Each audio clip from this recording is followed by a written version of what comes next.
Assalamualaikum warahmatullahi wabarakatuh. Perkenalkan, saya Wardatul Janah SPD dari SD Islam Al-Azhar 37 Banjarbaru. Saya akan melakukan diseminasi tentang modul 1.4 yaitu budaya positif. Selamat menyaksikan.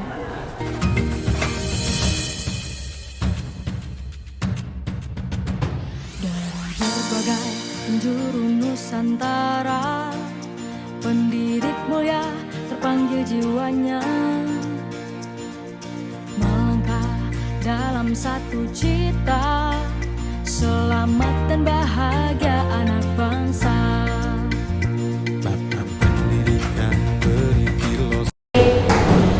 Assalamualaikum warahmatullahi wabarakatuh. Waalaikumsalam warahmatullahi wabarakatuh. Alhamdulillahirabbil alamin wa bihi nasta'in ala umurid dunya waddin wa ala alihi wa sahbihi ajma'in, amma ba'd. Yang pertama-tama marilah kita panjatkan puji dan syukur kehadirat Allah Subhanahu wa taala yang mana alhamdulillah berkat rahmat, taufik serta hidayahnya kita masih bisa bertatap muka dalam keadaan sehat walafiat. Amin. Salawat serta salam selalu tercurah ke haribaan junjungan kita, suri tauladan kita, Nabi Muhammad sallallahu alaihi wasallam beserta seluruh keluarga, sahabat, kerabat dan yang selalu setia mengikuti jejak langkah beliau dari dahulu hingga sekarang. Semoga kita semua mendapatkan syafaat beliau di hari kiamat nanti. Amin. Baik, kegiatan diseminasi program guru penggerak angkatan kedua yang mana nanti akan ada pemaparan diseminasi budaya positif oleh teman kita. Pemateri hari ini Miss Wardatul Janah SPD. Namun sebelum itu kita bukalah acara pada hari ini dengan sama-sama membaca Ummul Quran surah Al-Fatihah. A'udzubillahi minasyaitonirrajim. Bismillahirrahmanirrahim. Alhamdulillahi rabbil alamin. Ar-Rahmanir-Rahim. Maliki yaumiddin. Iyyaka na'budu wa iyyaka nasta'in. Ihdinas siratal mustaqim. Siratal ladzina an'amta 'alaihim ghairil maghdubi 'alaihim waladdallin.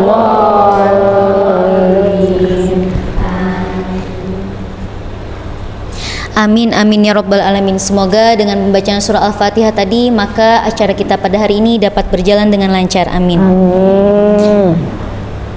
Mohon maaf sekali lagi, kegiatan diseminasi program guru penggerak angkatan 11. Selanjutnya acara yang berikutnya adalah menyanyikan lagu Indonesia Raya dan Mars Al-Azhar. Kepada seluruh hadirin kami mohonkan untuk berdiri.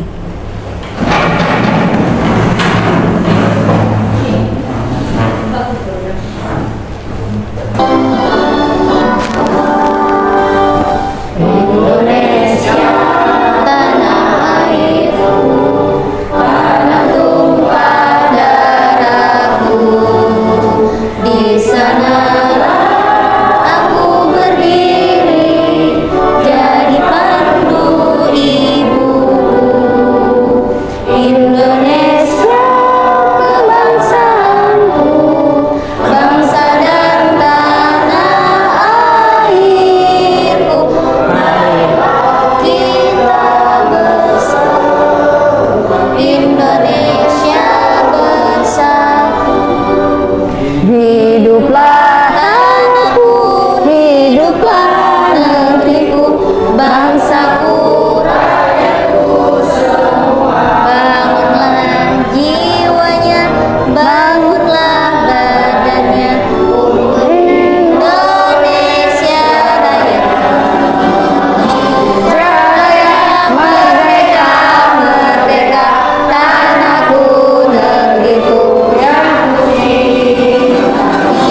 Pesantren Islam Al-Azhar, lembaga pendidikan, dakwah dan sosial, membina putra-putri harapan bangsa yang berakhlak mulia, takwa pada Allah yang esa.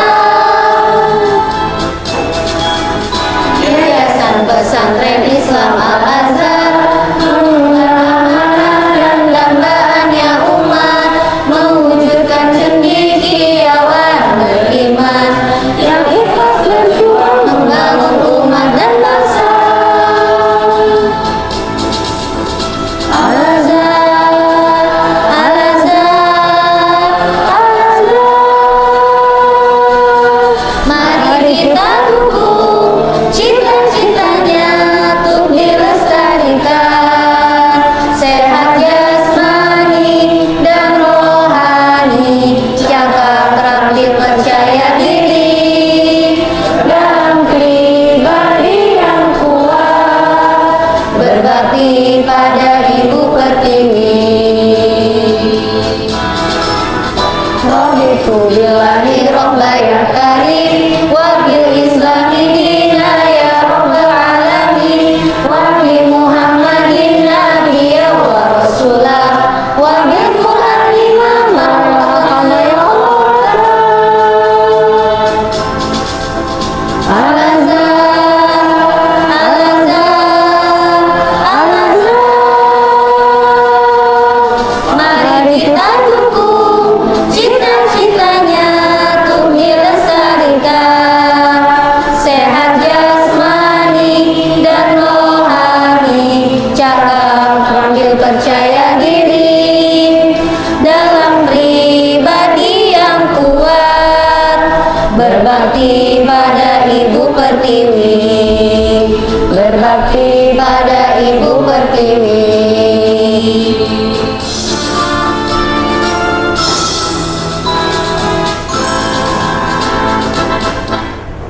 Hadirin disilakan duduk.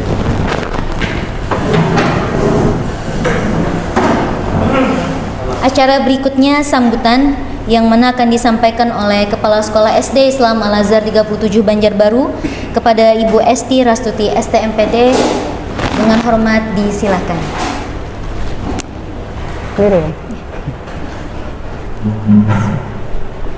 Bismillahirrahmanirrahim. Assalamualaikum warahmatullahi wabarakatuh.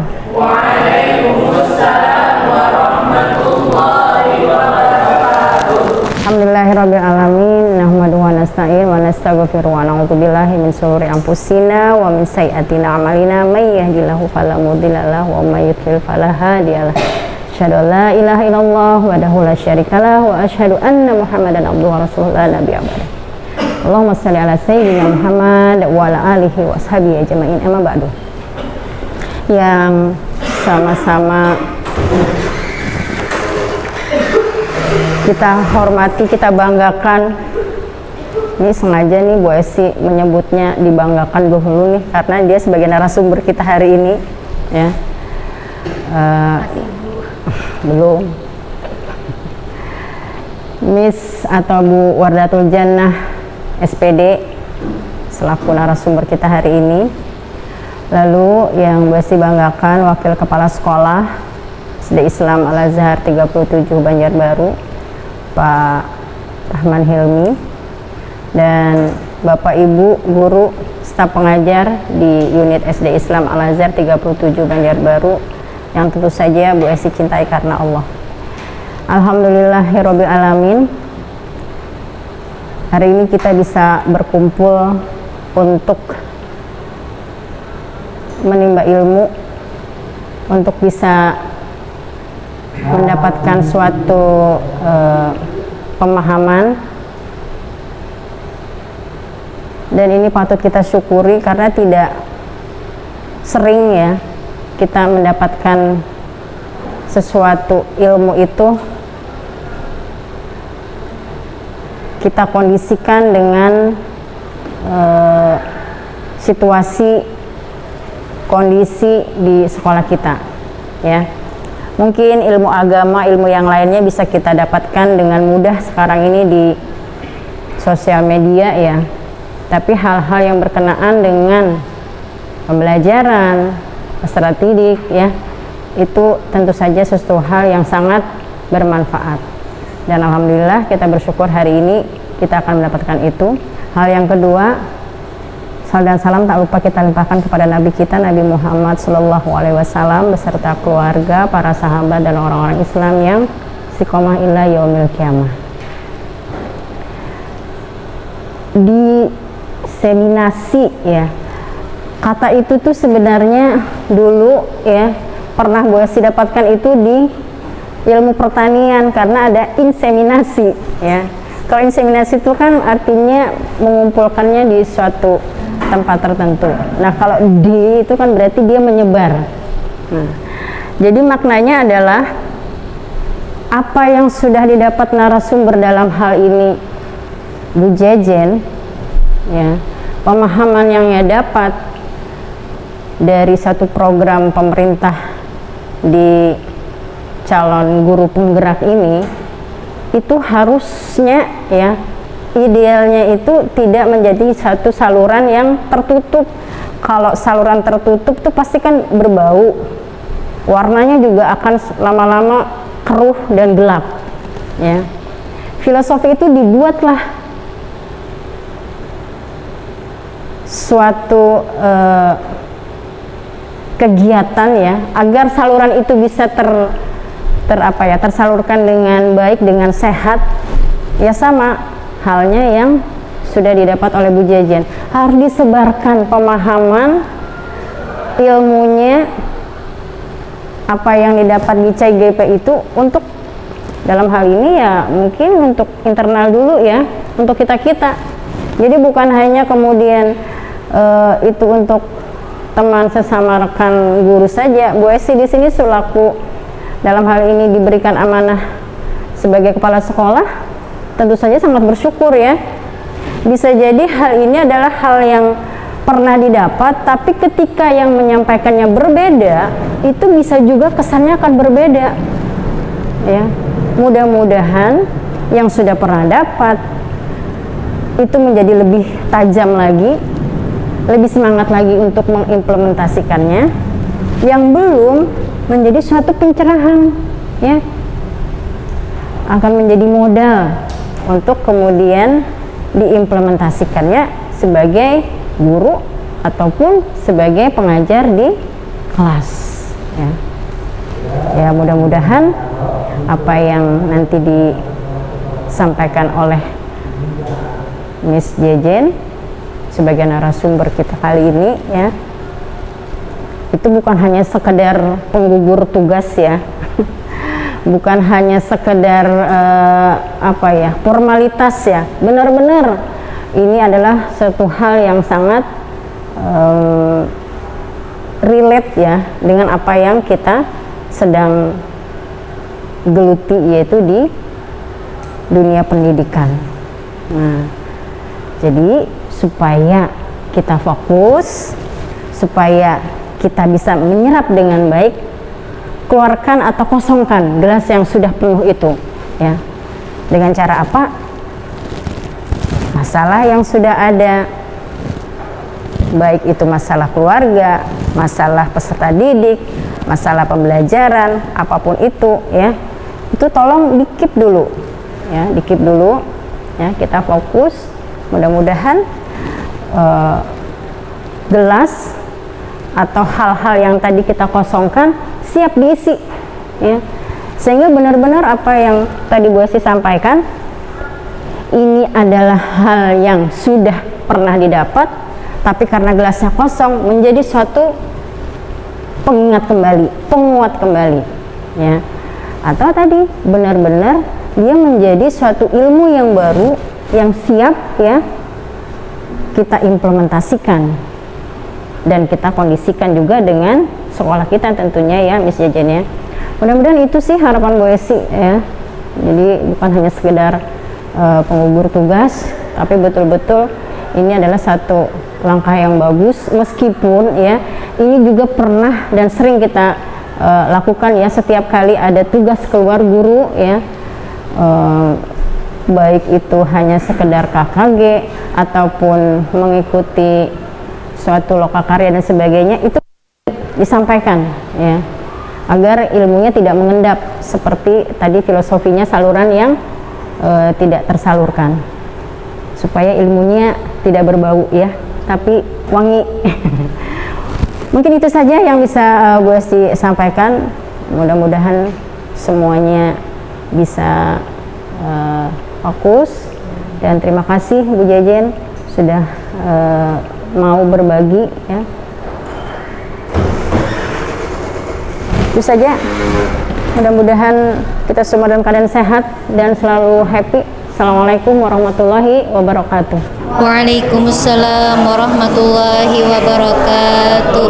Terima kasih kami haturkan. Kita berikan tepuk tangan untuk beliau.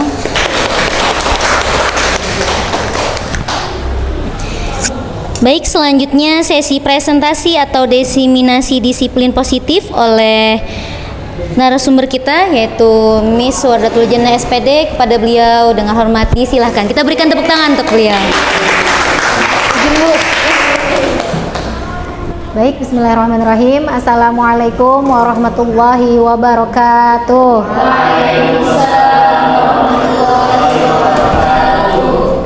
Yang saya hormati Bu Esti Rastuti MPD sebagai Kepala Sekolah di SD Islam Al-Azhar 37 Banjarbaru, dan yang saya hormati juga Bapak Rahman Hilmi sebagai Wakasek dari SD Islam Al-Azhar 37 Banjarbaru, serta guru-guru hebat di SD Islam Al-Azhar 37 Banjarbaru. Mudah-mudahan semuanya selalu sehat dan bahagia. Amin ya rabbal alamin. Puji syukur saya panjatkan pada Allah Subhanahu wa taala karena hari ini kita bisa berkumpul di sini ya dalam rangka diseminasi atau menyebarkan pemahaman dan pengalaman budaya positif untuk pemantapan tugas saya di modul dalam pendidikan calon guru penggerak angkatan 11. Salawat serta salam tak lupa pula saya haturkan kepada Nabi besar Muhammad Sallallahu Alaihi Wasallam. Mudah-mudahan kita semua yang ada di sini nanti juga akan kembali berkumpul di surganya Allah Subhanahu Wa Taala bersama Nabi Muhammad SAW. Amin, amin ya rabbal alamin. Baik, langsung saja di sini. Saya bukan bermaksud menggurui atau tadi jadi narasumber. Saya belum apa-apa teman-teman, hanya mungkin saya yang kebetulan duluan mendapatkan ilmu ini gitu ya, dan kebetulan juga saya diminta atau ditugaskan untuk menyebarkan ini kembali kepada teman-teman. Mudah-mudahan nanti bisa bermanfaat. Amin ya rabbal alamin. Baik, sebelum kita masuk lebih lanjut, mungkin agak tegang saya juga ya. Jadi alangkah baiknya saling berhadap-hadapan dulu. Coba ditatap temennya, saling senyum, ditanyain ya, saling menanyakan dulu gimana gitu sampai siang ini keadaannya. Alhamdulillah ya, jadi bisa. Say hi dulu dong, say hi dulu. Gimana kabarnya gitu? Berarti sama ibu nih saya nih. Gimana Bu? Sehat aja Bu ya? Hai, hai Miss Ani. Ini ya Bu, pas di bawah AC kita. Ya mudah-mudahan 30 detik. Iya 30 detik, baru 5 detik nih. Ya alhamdulillah ya. Mungkin dengan kita saling senyum kayak gini jadi lebih natural. Tadi awalnya mungkin senyum gini aja gitu. Nah nanti tiba-tiba jadi pada ketawa aja. Biar mencairkan suasana. Oke, alhamdulillah. Semuanya sehat kabarnya hari ini? Alhamdulillah.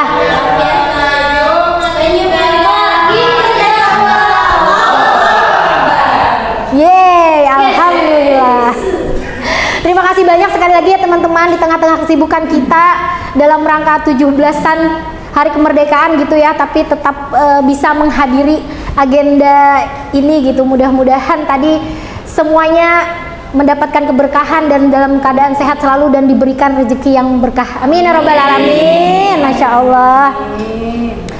Baik, ini kesepakatan Kelas kita untuk presentasi pada siang hari ini yaitu peserta aktif sampai kegiatan selesai, kemudian handphone tolong di silent, makan dan minum, kemudian menjaga kebersihan ruangan dan saling menghargai. Sepakat teman-teman? Sepakat ya, alhamdulillah, terima kasih. Nah, jadi di sini nanti kita mungkin sesinya itu belajar bersama aja teman-teman ya, berkolaborasi, saling mendukung demi mewujudkan disiplin positif lingkungan SD Islam Al Azhar 37 Banjarbaru. Nah, jadi biar mungkin tidak saya sendiri gitu atau hanya teman-teman yang udah pernah tahu belajar di PMM, nah tapi kita semua berkolaborasi. Karena kan kalau dalam suatu tim itu tidak bisa hanya satu orang ya. Nah, jadi tujuan desiminasi ini yang pertama tadi untuk memenuhi tugas aksi nyata saya dalam modul 1.4. Jadi ini adalah modul terakhir di modul 1. Jadi modul 1 itu teman-teman ada 1.1, 1.2, 1.3 dan 1.4. Ini yang terakhir. Nah, setelah ini baru nanti akan masuk ke modul 2. Nah, kemudian penyebaran pemahaman budaya positif kepada seluruh warga sekolah, dan yang ketiga mengajak warga sekolah untuk bersama-sama menerapkan budaya positif. Baik, di sini saya ada beberapa pertanyaan ya. Yang pertama, apa itu budaya positif? Kira-kira teman-teman udah pernah dengar belum tentang budaya positif? Belum. Di PMM ada yang udah pernah nonton? Ustadz. Nah, kayaknya Ustadz nih udah pernah dengar. Iya, gimana Ustadz budaya positif? Kebiasaan yang baik. Kebiasaan yang baik. Ada lagi? Isteti udah pernah dengar? Pernah dengar apa pernah? Ya, apa kira-kira Isteti? Budaya apa ya? Saya belum pernah tapi dengar sering ya. Iya. Berarti itu benar tadi pembiasaan ya kata Ustadz ya. Pembiasaan yang baik, yang positif.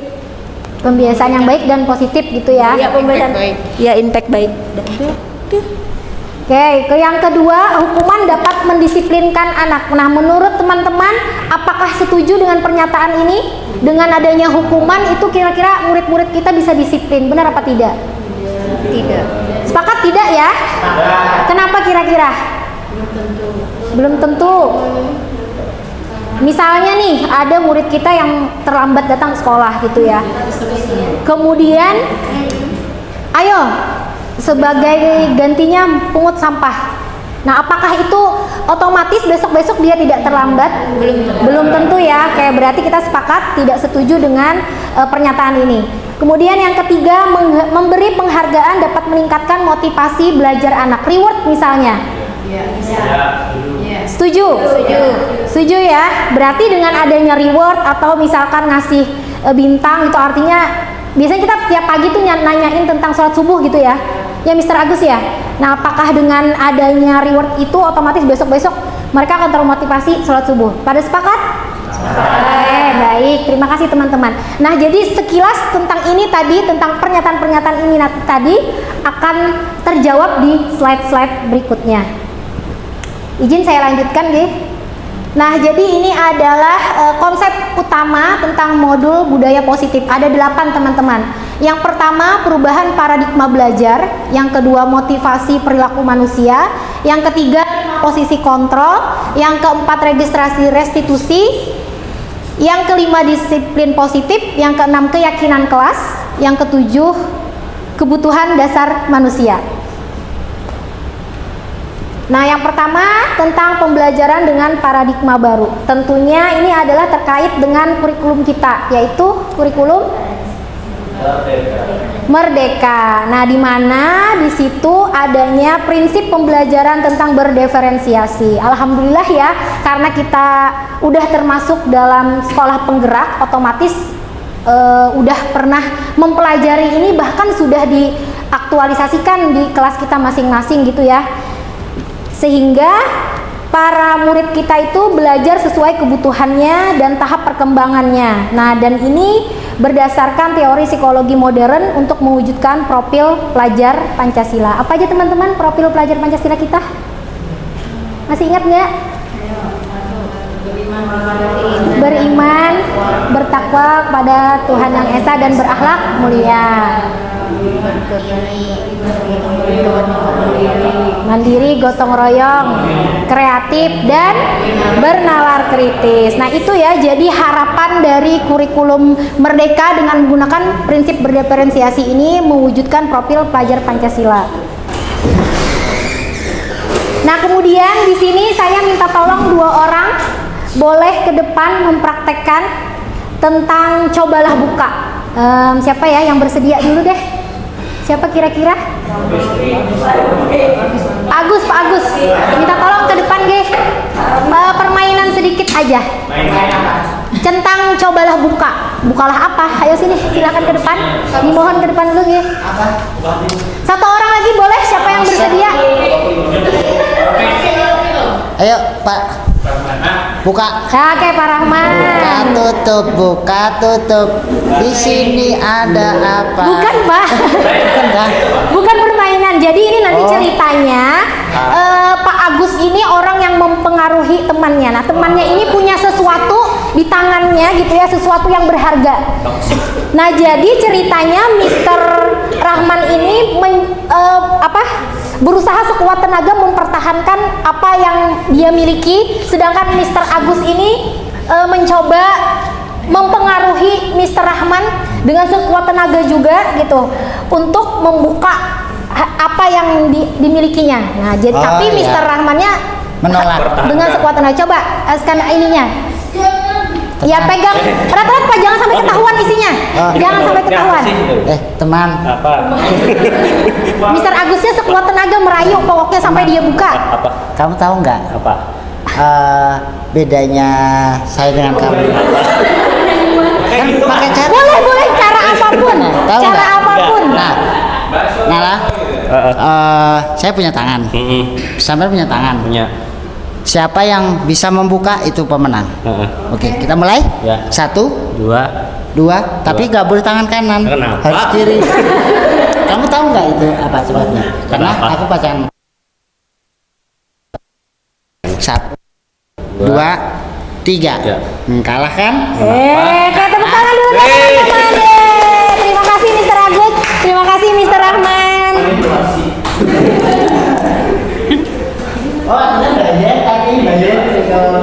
Nah jadi tadi dari pemahaman permainan cobalah buka itu tadi ya, apapun yang terjadi gitu, kalau dari diri sendiri kitanya tidak mau melakukan maka tidak akan pernah berubah gitu. Nah mungkin itu dulu awalnya atau dari maksud permainan tadi gitu ya.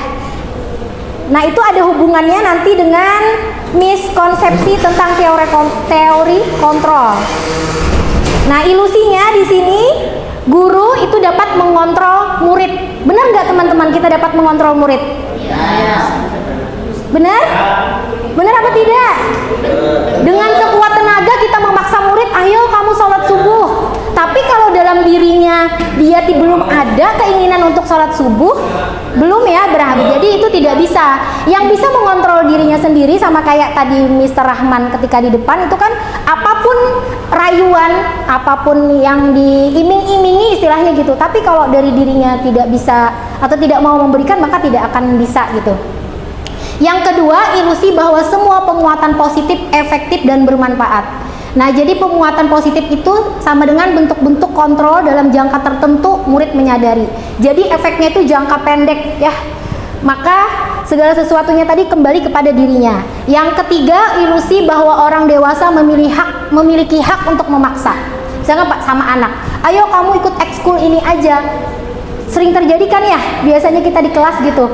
Padahal saya tuh nggak mau miss, yang mau itu tuh bunda. Saya tuh maunya yang A, ekskul A gitu.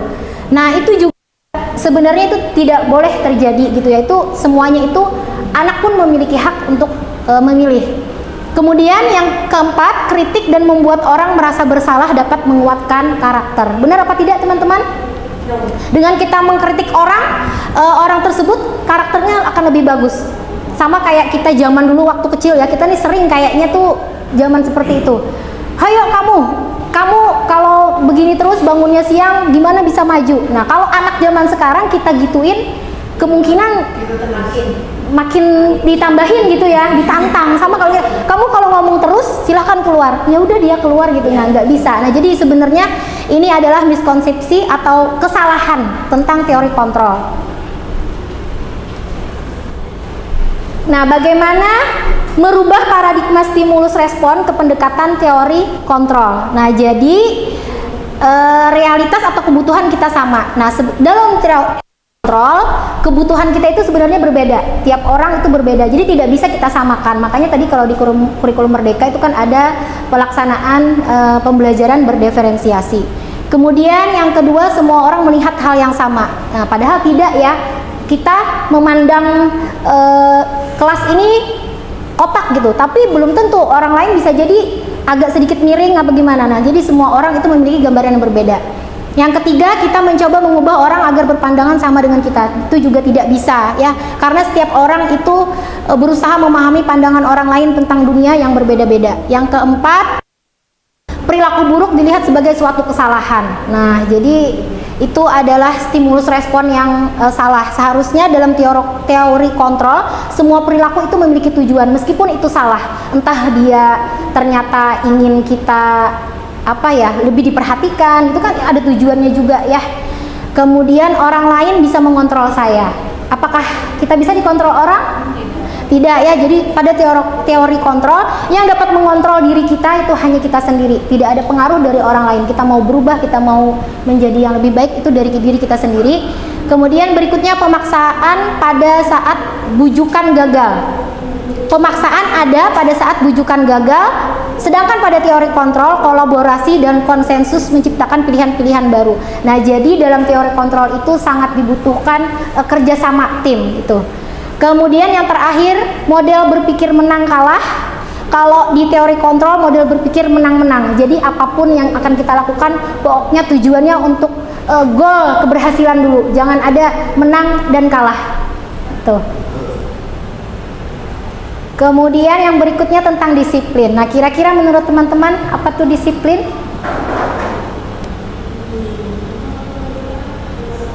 Disiplin. Mengikuti aturan. Aturan diikuti. Sama ya. Taat. Taat. Oke.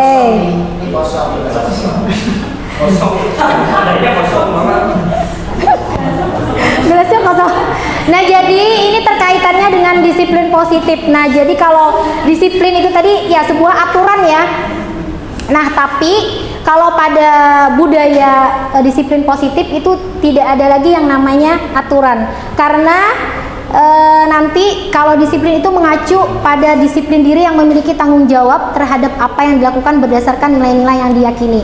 Makanya kalau kita sekarang itu udah punya yang namanya keyakinan kelas. Kemudian yang kedua, untuk menciptakan murid yang merdeka. Syarat utamanya adalah harus ada disiplin yang kuat. Disiplin diri berasal dari motivasi internal, bukan eksternal. Jika kita tidak memilikinya, maka memerlukan pihak lain untuk mendisiplinkan kita atau memotivasi secara eksternal. Kemudian yang ketiga, disiplin positif merupakan salah satu cara penerapan disiplin yang bertujuan untuk menumbuhkan kesadaran serta memberdayakan peserta didik tanpa imbalan. Nah, jadi ini tadi kaitannya bagaimana caranya agar kontrol dirinya di dalam dirinya tanpa adanya stimulus respon dari orang lain.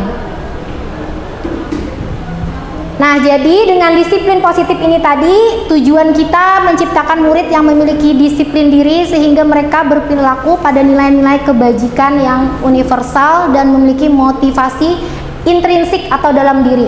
Tidak lagi berdasarkan reward. Boleh reward, cuman tidak itu terus gitu ya. Harus ada di dalam dirinya perubahan perilaku ke arah yang lebih baik. Nah, kemudian nilai-nilai kebajikan itu adalah sifat-sifat positif manusia yang merupakan tujuan mulia yang ingin dicapai setiap individu. Nah, ini keterkaitannya dengan profil pelajar Pancasila tadi yang harus kita wujudkan. Nah, kemudian berikutnya masuk kepada kebutuhan dasar manusia. Apa sih kebutuhan dasar manusia? yaitu adalah segala sesuatu yang kita lakukan untuk mendapatkan apa yang kita inginkan.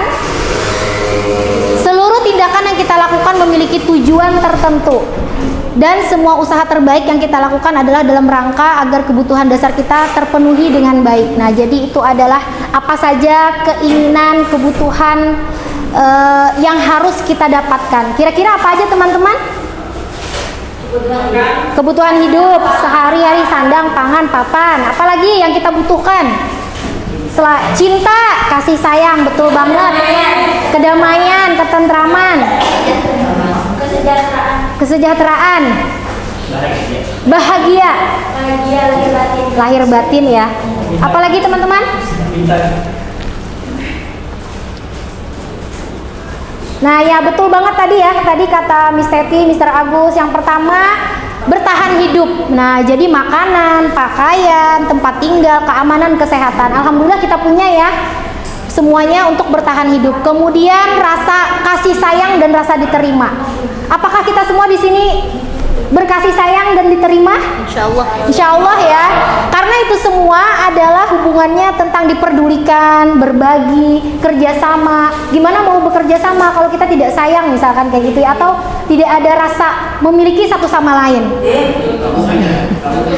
Yang ketiga, kebutuhan dasar manusia yang ketiga yaitu adalah penguasaan. Apa itu yang dimaksud penguasaan? Yaitu memiliki harga diri, keinginan untuk merasa dianggap, memimpin, berpartisipasi, diakui dan didengar. Nah, jadi kita juga mau didengar, tidak cuman hanya menjadi pendengar gitu ya. Itu ternyata adalah kebutuhan kita juga. Cewek banget. Didengar ya. Kemudian yang berikutnya kebebasan. Nah, ini kita tidak mau dikekang ya, artinya mandiri, memiliki pilihan, nggak mau ngikut orang atau apa, kita punya pilihan tersendiri. Mencoba hal baru, mampu mengendalikan arah dirinya. Dan yang terakhir kesenangan. Nah, ini nih kita juga perlu healing kalau kata zaman sekarang. Bermain, humor, antusiasme, dan tertawa. Apakah kita hari ini sudah tertawa? Sudah tadi ya. Dipaksa tertawa enggak? Enggak lah ya. Baik, berikutnya tentang motivasi perilaku manusia. Nah, menurut KBBI atau Kamus Besar Bahasa Indonesia, motivasi perilaku manusia itu adalah dorongan yang timbul pada diri seseorang secara sadar atau tidak sadar untuk melakukan suatu tindakan dengan tujuan. Nah, jadi apa yang kita lakukan gitu loh, ternyata semuanya itu ada tujuan, entah itu benar ataupun yang salah, ternyata memiliki tujuan dan keterkaitannya tadi dengan kebutuhan dasar manusia. Nah, ini tadi motivasi-motivasi yang dilakukan manusia. Ternyata ada beberapa faktor. Yang pertama itu ekstrinsik dan intrinsik. Ekstrinsik di sini yang pertama untuk menghindari ketidaknyamanan atau hukuman. Jadi kita berperilaku disiplin tadi nih, supaya tidak dihukum, supaya tidak dipotong misalkan gitu ya kalau kita sendiri gitu. Kemudian yang berikutnya untuk mendapatkan imbalan atau penghargaan, reward.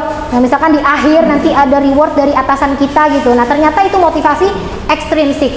Sedangkan kalau motivasi intrinsiknya itu adalah untuk menjadi orang yang mereka inginkan dan menghargai dirinya sendiri dengan nilai-nilai yang mereka percaya. Jadi itu semua kalau intrinsik itu timbul dari dalam, bukan lagi mengharapkan pujian gitu ya, atau tadi reward atau imbalan.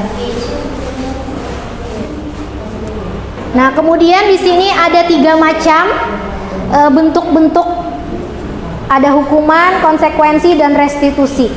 Yang pertama hukuman dulu. Nah, dari adanya seseorang yang melakukan tidak disiplin tadi ya, misalkan diberikan hukuman. Nah, kalau hukuman itu bentuknya tidak terencana atau tiba-tiba. Tiba-tiba kalau anak-anak melakukan kesalahan, di situ juga, ayo kamu lakukan tulis istighfar 30 kali gitu. Nah, murid tidak tahu apa yang akan terjadi atau tidak dilibatkan. Jadi langsung semuanya itu kita yang berpengaruh, kita yang menjadi kontrol utama. Bersifat satu arah, berupa hukuman fisik atau psikis. Nah, mudah-mudahan tidak terjadi kalau di sekolah kita ya, kalau sampai hukuman fisik atau psikis gitu. Konsekuensi. Nah, kalau konsekuensi itu terencana atau disepakati sesuai peraturan. Mungkin tadi bentuknya kesepakatan kelas. Nah, sebelum pembelajaran biasanya gitu ya.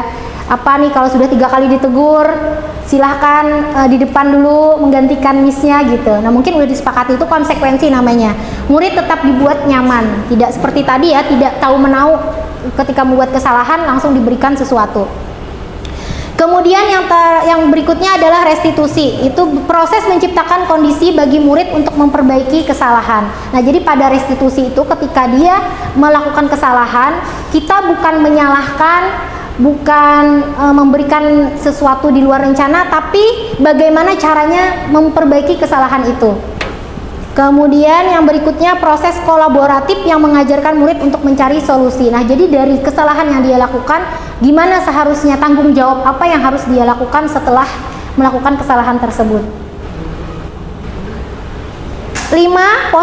Posisi kontrol guru. Yang pertama ada sebagai teman, rasa bersalah, pemantau, dan manajer. Dari kelima posisi kontrol ini ada yang sudah pernah tahu atau pernah melaksanakan yang mana kira-kira? Miss Mita, kira-kira yang mana? Udah pernah?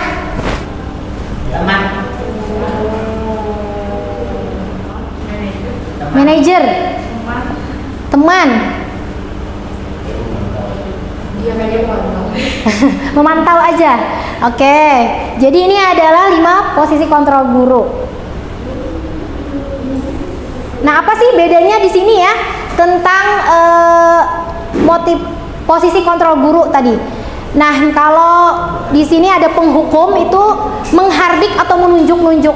Kamu ya gini terus, gimana mau maju? Nah, misalnya kayak gitu. Kalau membuat merasa bersalah itu kita tuh lemah lembut. Nah, biasanya kalau yang pembuat rasa bersalah itu kita tidak menghardik lemah lembut, tapi menyayat hati. Kamu begini terus, gak kasihan sama Miss nanti dimarahin sama ibu kepala sekolah. Kamu tuh seharusnya gak gitu. Nah, itu jadinya kan orang yang dengar kita seperti itu, aduh, jadi gak enak gitu sama gurunya. Nah, itu maksudnya dari membuat orang merasa bersalah. Ya kan, kalau kita digituin rasanya tuh aduh gak enak banget gitu. Nah, kalau sebagai teman, ayolah demi ibu. Ini biasanya kalau ini kelas tinggi nih, waktu-waktu mungkin kita harus menjadi sebagai teman gitu ya. Ayo, coba sini diajakin gitu ya. Nah, itu sebagai teman. Nah, jadi ada di sininya tuh kontrolnya itu mengharapkan imbalan kalau teman dan pemantau ya. Nah, jadi kalau pemantau ini itu selalu mengingatkan peraturan kita apa, kok kamu begini. Nah, itu pemantau.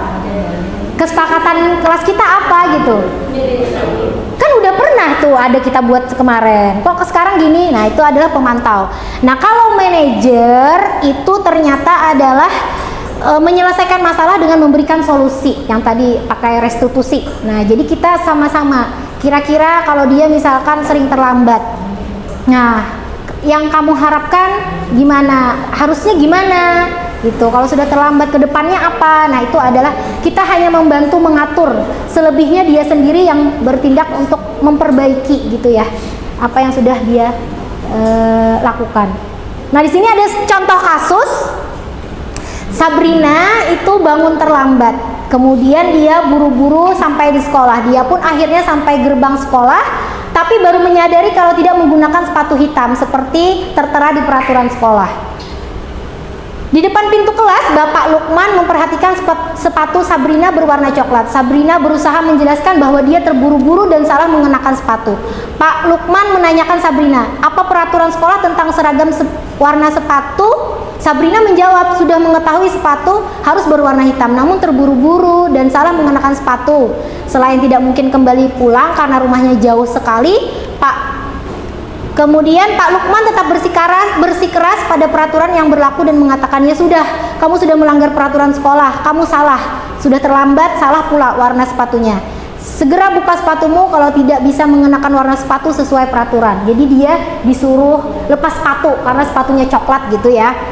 Sabrina meminta maaf dan memohon kembali kepada Pak Lukman agar tetap dapat mengenakan sepatunya dan berjanji tidak akan mengulangi kesalahannya. Namun Pak Lukman tidak mau tahu, Tidak, kamu telah melanggar peraturan sekolah. Kalau tidak sanggup, ambil sepatu di rumah atau diantarkan sepatu ke sekolah. Ya sudah, kamu tidak bersepatu saja seharian di sekolah. Sekarang copot sepatumu dan silahkan belajar tanpa sepatu seharian. Sabrina pun dengan berat hati mencopot sepatunya dan memberikan kepada Pak Lukman. Kemudian seharian dia tidak berani berkeliling sekolah karena malu dan lebih banyak berdiam diri di kelas tanpa alas sepatu. Nah, kira-kira menurut teman-teman yang dilakukan Pak Lukman ini sesuai dengan 5 posisi guru tadi, dia sebagai apa? Penghukum ya. Karena dibuktikan dengan apa tadi? Mencopot sepatu, betul sekali.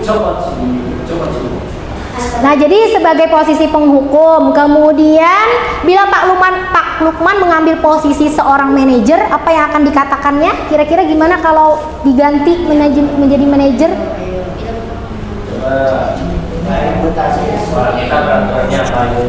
Gimana Mr. Rahman kira-kira nih? Kalau sebagai manajer, tadi kan penghukum. Mungkin begini, di sekolah kita ada peraturan kalau di sekolah itu memakai sepatu apa, dan itu jadi anaknya itu tahu sendiri. Dia tuh sudah dijelaskan, anak itu tahu bahwa dia tidak memakai sepatu yang hitam itu. Kemudian dia menyadari kesalahannya. Lalu pertanyaan berikutnya itu, kalau sudah begitu apa yang harus kamu lakukan? Ya, jadi dia gurunya mengarahkan anaknya tadi untuk menyelesaikan permasalahannya tanpa memberikan solusi ya. Memberikan solusi, biarkan anaknya mencari solusi sendiri dengan kesalahannya tadi. Itu aja. Terima kasih Mr. Rahman. Tepuk tangan untuk Mr. Rahman. Jadi anak dibimbing ya Mr. Rahman ya.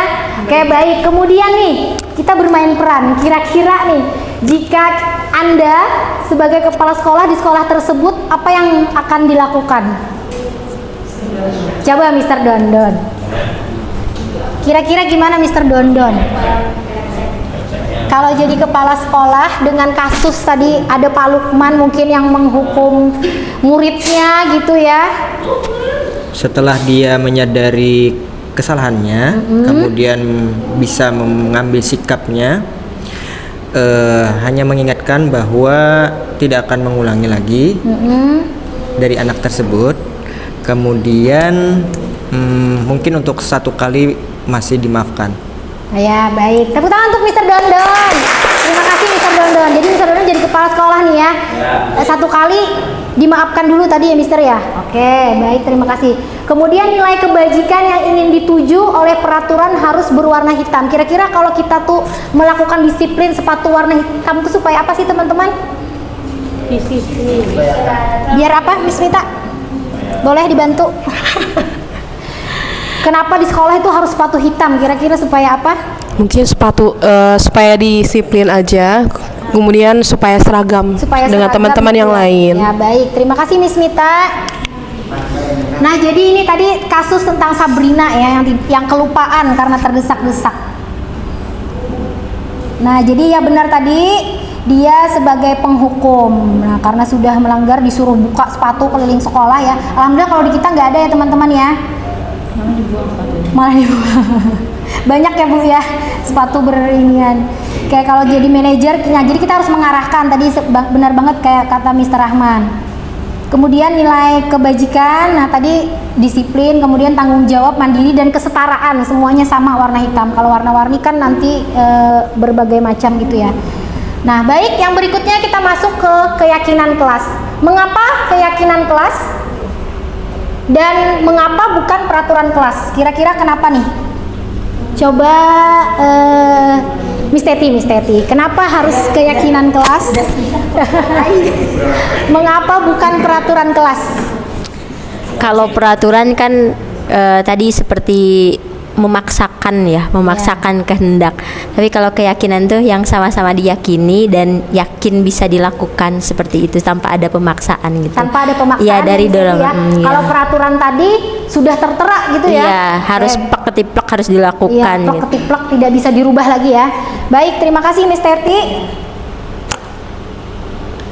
Nah, jadi betul banget. Jadi keyakinan kelas itu bersifat abstrak, berupa pernyataan universal, dibuat dalam pernyataan pemberitaan positif. Nah, ini tentang keyakinan kelas ya, sesuai dengan kondisi kelas, kemudian kesepakatan sehingga mudah diterapkan. Kemudian kata-katanya tuh simple, sedikit agar mudah diingat. Dan semua warga sekolah atau kelas dilibatkan saat pembuatan keyakinan kelas. Kalau tadi peraturan itu sudah ketetapan dan anak-anak tidak dilibatkan, sudah langsung ada aja di dinding. Nah, kalau keyakinan ini semuanya itu dilibatkan, biasanya berupa kata-kata positif. Nah, ini adalah perbedaannya ya, bisa teman-teman baca sendiri. Salah satu kata-kata perbedaan kalimatnya. Nah, misalkan kalau peraturan selalu kembalikan buku ke tempatnya. Kalau keyakinan kelas itu berarti tentang tanggung jawab ya di situ. Kemudian dilarang mengganggu. Nah, berarti keyakinan kelasnya tentang menghormati, menghargai orang lain. Dilarang terlambat, berarti kita harus berangkat ke sekolah tepat waktu. Kata-katanya aja kalau di keyakinan itu udah bersifat positif, itu ya, mengarahkan kepada ya. Kemudian dilarang menggunakan narkoba kalau disini menjaga diri. Berarti kan kalau dilarang itu sesuatu hal yang udah sangat banget gitu. Nah, sekarang yang berikutnya itu adalah tentang segitiga restitusi. Udah pernah dengar teman-teman? Belum ya? Jadi ini adalah tentang dialog. Jadi kayak skenario kayak tadi. Nah, tapi diselesaikannya itu menggunakan segitiga restitusi. Nah, jadi ini adalah salah satu tugas saya juga nih. Kemarin itu bikin video. Jadi anak-anak ceritanya membuat masalah, saya menyelesaikannya dengan segitiga restitusi. Jadi ini adalah yang dijalankan oleh guru pada murid saat ada sebuah agar murid yang mandiri dan lebih bertanggung jawab. Jadi kita juga tidak menghakimi gitu ya, tapi kembali kepada mengarahkan saja gimana harusnya segala sesuatu itu dibuat ada tanggung jawabnya. 3 langkah penerapan restitusi. Yang pertama, menstabilkan identitas. Yang kedua, validasi tindakan yang salah. Yang ketiga, menanyakan keyakinan kelas. Nah, jadi kembali kepada keyakinan kelas. Nah, yang pertama, validasi kebutuhan. Yang pertama di sini tentang segitiga restitusi, yaitu ada menstabilkan identitas, kemudian validasi kebutuhan dan menanyakan keyakinan. Ini tadi keterkaitannya dengan hubungan kebutuhan dasar manusia. Kenapa sih sebenarnya anak-anak itu melakukan kesalahan? Apa yang ternyata belum terpenuhi? Ya, misalkan tadi ternyata di rumah mungkin ada masalah, kurangnya perhatian. Jadi kita tidak bisa langsung menjudge anak ini salah atau apa gitu. Nah, perlu mungkin kita berikan atau kita tanyakan baik-baik gitu ya, apa yang mereka perlukan. Jadi yang pertama di sini kalau anak-anak melakukan kesalahan, kita itu harus menstabilkan dulu. Ya, setiap orang pasti punya kesalahan gitu ya. Miss juga pernah seperti itu gitu. Jadi seolah-olah menguatkan dulu, jangan langsung kita judge gitu ya. Kemudian memvalidasi kebutuhan. Nah, tapi walaupun kamu tadi bersikap seperti itu, pasti punya satu alasan. Jadi kayak kita kita kasih sedikit bayangan-bayangan gitu. Adakah cara yang lebih efektif gitu untuk menarik kebutuhan? Misalkan dia tadi cari perhatian gitu ya, mungkin kekurangan kasih sayang atau validasi butuhnya hiburan di rumah, ternyata mengasih masalah di kelas dengan bermain-main meja atau apa gitu ya. Jadi harus divalidasi dulu kebutuhannya. Kemudian yang ketiga, nah setelah semuanya sudah kita tanyakan, baru kita kembalikan kepada keyakinan kelas kita. Nah, kalau tadi melakukan kesalahan seperti itu, apakah sesuai dengan kesepakatan kelas? Kemudian nilai-nilai keyakinan apa yang harusnya kita wujudkan, misalkan tadi belum bertanggung jawab gitu ya. Nah, terakhir, jadi di sini kesimpulannya posisi kontrol itu semua ada pada diri kita. Kita mau berubah, kita mau melakukan atau berkolaborasi dengan teman, itu semua tidak dari dalam diri. Kemudian hukuman dan penghargaan justru berdampak negatif pada siswa. Jadi ada sewaktu-waktu, karena itu tadi bukan dari dalam diri ya, karena itu faktor eksternal, pengen dihargai, pengen dipuji aja gitu. Jadi kalau misalnya tidak ada pujian atau apa, dia tidak akan melakukan apa yang ada aturan atau yang kita inginkan di disiplin itu. Kemudian disiplinkan anak dengan cara menciptakan kesadaran pada diri anak. Jadi gimana tadi kita melakukan dengan segitiga institusi tadi juga ya. Kemudian keyakinan kelas dibuat secara bersama-sama untuk menciptakan kesadaran dari diri. Yang kelima, adanya 5 posisi kontrol guru, pemukul, teman, pembuat rasa bersalah, pemantau, dan manajer. Jadi tinggal mana yang harus kita lakukan. Yang lebih bagus sih di antara kelima ini manajer ya teman-teman ya. Tapi mungkin kalau di kelas tinggi bisa aja kita sewaktu-waktu di manajer, tapi bersamaan mungkin dengan juga posisi teman gitu. Kemudian yang terakhir, langkah-langkah seperti tadi, adanya menstabilkan identitas tadi, validasi kebutuhan, dan yang terakhir menanyakan keyakinan kelas. Baik, terima kasih banyak teman-teman, mungkin itu saja. Kalau yang saya mohon maaf, saya akhiri. Assalamualaikum warahmatullahi wabarakatuh. Waalaikumsalam warahmatullahi wabarakatuh. Kita berikan tepuk tangan sekali lagi teman-teman. Masya Allah. Sekali lagi terima kasih ilmunya.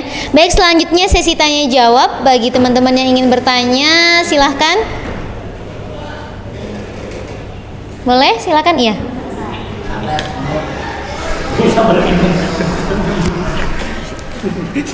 Baik, terima kasih. Assalamualaikum warahmatullahi wabarakatuh. Waalaikumsalam warahmatullahi wabarakatuh. Gini Miss, tadi kan ada 5 kontrol guru. Nah, misal nih kita ini kan, kalau tadi kata Miss Jajan, kalau di kelas atas itu bisa aja kita sebagai kontrol manager, bisa juga sebagai kontrol teman. Misalnya kita memixkan dua itu apakah boleh, dan apakah juga akan ada efek untuk karakter anak, pada karakter anaknya, ada nggak gitu? Terima kasih. Wassalamualaikum warahmatullahi wabarakatuh.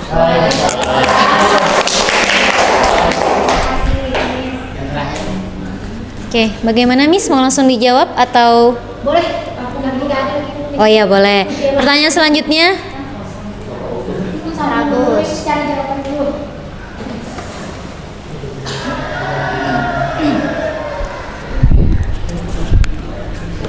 Bismillahirrahmanirrahim. Langsung aja, Bu, bagaimana jika ada seorang guru yang tetap memberikan motivasinya eksternal seperti memberikan reward karena dirasa itu lebih efektif? Bagaimana, Bu? Terima kasih.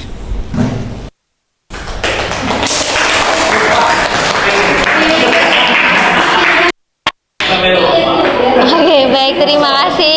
Pertanyaan yang luar biasa dari teman-teman. Mau langsung dijawab? Bagaimana, Miss? Oke, baik, silahkan, Miss. Terima kasih Miss Ida. Jadi tadi teman sekaligus kontrol manajer gitu ya. Baik, izin menjawab Miss Sasa. Nah, kalau menurut saya boleh saja, tergantung kita lihat siapa murid kita tersebut. Nah, kalau memang mungkin kalau kelas rendah gitu ya, nah itu mungkin kita dulu yang harus mengarahkan gitu. Nah, kalau biasanya di kelas tinggi bisa jadi kita dua-duanya sekaligus. Jadi kita pelanin dulu, kenapa sih nak gitu ya. Nah, habis itu baru sambil diarahkan tadi harusnya di mana. Baik, kemudian kalau dari tadi Mr. Agus, motivasinya secara ekstrinsik aja gitu ya. Misalkan kasih reward terus, nah tapi ternyata itu efektif. Sebenarnya boleh saja, tapi kalau itu efektif udah ya biasa udah efektif. Namun tetap harus sambil kita arahkan gimana sih baiknya gitu. Dan kembali membuat keyakinan dengan nilai-nilai positifnya tadi. Gimana cara bahwa kalau dari dalam diri itu seperti apa gitu, semuanya itu yang dapat merubah kita sendiri. Nah, mungkin itu saja kalau dari saya. Terima kasih teman-teman. Waalaikumsalam warahmatullahi wabarakatuh. Baik, terima kasih banyak kami haturkan kepada seluruh teman-teman yang sudah berpartisipasi, yang sudah bertanya, dan juga kami haturkan terima kasih banyak kepada pemateri kita hari ini. Masya Allah, kita diberikan ilmu yang luar biasa ya. Tepuk tangan sekali lagi. Mudah-mudahan apapun ilmu semuanya yang kita dapatkan hari ini bisa kita amalkan dan bisa kita terapkan dalam kehidupan kita sehari-hari. Amin. Baik, mungkin karena telah berakhir sesi tanya jawab, maka berakhir pula acara kita pada hari ini. Namun sebelum itu mungkin ada lebih baiknya kita tutup dengan doa yang mana akan dipimpin oleh Mr. Dondon. Kepada Mr. Dondon dengan segala hormat disilahkan.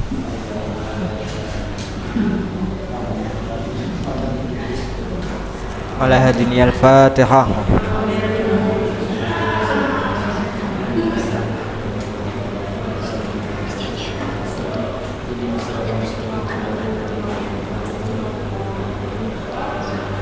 Bismillahirrahmanirrahim. Alhamdulillahirabbil alamin wassalatu wassalamu ala asyrofil mursalin maulana Muhammadin wa ala alihi wa sahbihi ajma'in. Allahumma ighfir lana wa li walidina warhamhum kama rabbayana shaghira muslimin wa muslimat wal mu'minin wal mu'minat ya rabbal alamin. Allahumma kama an'amta 'alaina bil Islam fazidna minhu wa kama an'amta 'alaina bil iman fazidna minhu wa kama an'amta 'alaina bil afiyah fazidna minha wa kama an'amta 'alaina bil 'umr fabarik fihi. اللهم إنا نسألك الهدى والتقى والعفاف والغنى. اللهم إنا نسألك العافية في الدنيا والآخرة. ربنا آتنا في الدنيا حسنة وفي الآخرة حسنة وقنا عذاب النار. بفضل سبحان ربك رب العزة عما يصفون وسلام على المرسلين والحمد لله رب العالمين. Amin amin ya rabbal alamin. Baik, dengan berakhirnya doa tadi maka berakhir pula acara kita pada hari ini. Sebelum kita tutup, marilah kita sama-sama mengucapkan istighfar 3 kali. Astaghfirullahalazim, astaghfirullahalazim, astaghfirullahalazim. Doa kafaratul majlis. Subhanakallahumma wa bihamdika asyhadu an la ilaha illa anta astaghfiruka ilaik. Hamdalah walhamdulillahi rabbil alamin. Terima kasih, saya selaku pembawa acara mohon undur diri. Mohon maaf salah khilaf. Wassalamualaikum warahmatullahi wabarakatuh.